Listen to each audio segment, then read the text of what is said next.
ছিংগাপুৰৰ আদালতৰ ৰায় আৰু তাৰ সমান্তৰালভাৱে অসমত ন্যায় প্ৰক্ৰিয়া।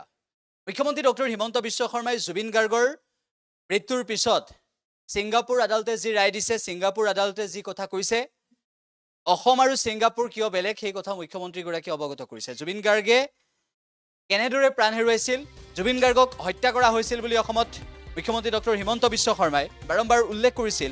মুখ্যমন্ত্ৰী ডক্টৰ হিমন্ত বিশ্ব শৰ্মাই অসমৰ পৰা সংবাদমেলৰ জৰিয়তে সাংবাদিকৰ আগত, সংবাদ মাধ্যমৰ আগত বাৰম্বাৰ কৈছিল যে জুবিন গাৰ্গক হত্যা কৰা হৈছে। কিন্তু ছিংগাপুৰত জুবিন গাৰ্গৰ লগত কি হৈছিল এই কথাটো ছিংগাপুৰ আৰক্ষী বা ছিংগাপুৰ আদালতে কেনেদৰে কৈছে সেয়াও গুৰুত্বপূৰ্ণ। শেহতীয়াভাৱে ছিংগাপুৰৰ আদালতৰ পৰা যি কথা স্পষ্ট হৈছিল তাৰ পিছত মুখ্যমন্ত্ৰী ডক্টৰ হিমন্ত বিশ্ব শৰ্মাই আজিৰ দিনটোত মন্তব্য কৰিছে। মুখ্যমন্ত্ৰীগৰাকীৰ মন্তব্যটো শুনাব বিচাৰিছোঁ। আৰ এটো তেওঁলোকৰ প্ৰক্ৰিয়া, আমাৰটো বেলেগ, তেওঁলোকৰটো বেলেগ। আপোনালোকে যিখিনি পেপাৰত পঢ়িছে সেইখিনি ময়ো পঢ়িছোঁ, মোৰ মুখেদি আৰু এইটোৰ ওপৰত কমেণ্ট ওলাব নালাগে, কাৰণ বহুত অসমৰ মানুহে তাকে লৈ বেলেগ বেলেগ এটা বিশ্লেষণ কৰিব। এইবিলাক কথাত কোৰ্টৰ কথাত পলিটিচিয়ান নোসোমোৱা ভাল।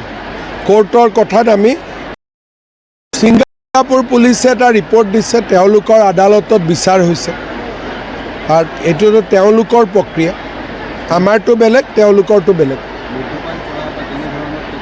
আপোনালোকে যিখিনি পেপাৰত পঢ়িছে সেইখিনি ময়ো পঢ়িছোঁ, মোৰ মুখেদি আৰু এইটোৰ ওপৰত কমেণ্ট ওলাব নালাগে, কাৰণ বহুত অসমৰ মানুহে তাকে লৈ বেলেগ বেলেগ এটা বিশ্লেষণ কৰিব। এইবিলাক কথাত কোৰ্টৰ কথাত মুখ্যমন্ত্ৰী ডক্টৰ হিমন্ত বিশ্ব শৰ্মাই কি মন্তব্য কৰিছে সেয়া শুনোৱালো। লক্ষণীয় বিষয় এইটোৱে যে ছিংগাপুৰৰ যি ৰায় তাৰ সমান্তৰালভাৱে অসমত কেনেকুৱা হ'ব ন্যায় প্ৰক্ৰিয়া, জুবিন গাৰ্গক সঁচাকৈয়ে হত্যা কৰা হৈছিল নেকি ছিংগাপুৰত, এনে বহুবোৰ প্ৰশ্ন সন্মুখলৈ আহিছিল। আৰু অসমৰ জনতাই এইটোৱে বিচাৰিছে যে আমাৰ প্ৰাণৰ শিল্পী জুবিন গাৰ্গৰ ন্যায় লাগিবই। জুবিন গাৰ্গৰ ন্যায় নোপোৱালৈকে অসমীয়া ক্ষান্ত নহয়, জুবিন গাৰ্গৰ ন্যায় নোপোৱালৈকে অসমীয়াই প্ৰতিবাদ কৰিব, অসমীয়াই ন্যায় বিচাৰিব। আৰু অসমৰ প্ৰতিগৰাকী লোকৰ এটাই দাবী যে জুবিন গাৰ্গক ন্যায় দিবই লাগিব, জুবিন গাৰ্গে ন্যায় পাবই লাগিব, এই দাবী সকলোৱে উত্থাপন কৰিছে।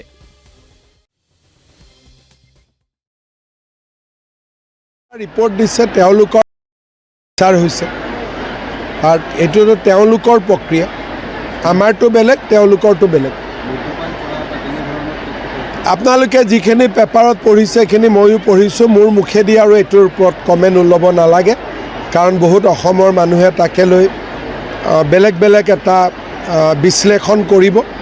এইবিলাক কথাত কোৰ্টৰ কথাত পলিটিচিয়ান নোসোমোৱা ভাল। কোৰ্টৰ কথাত আমি দূৰত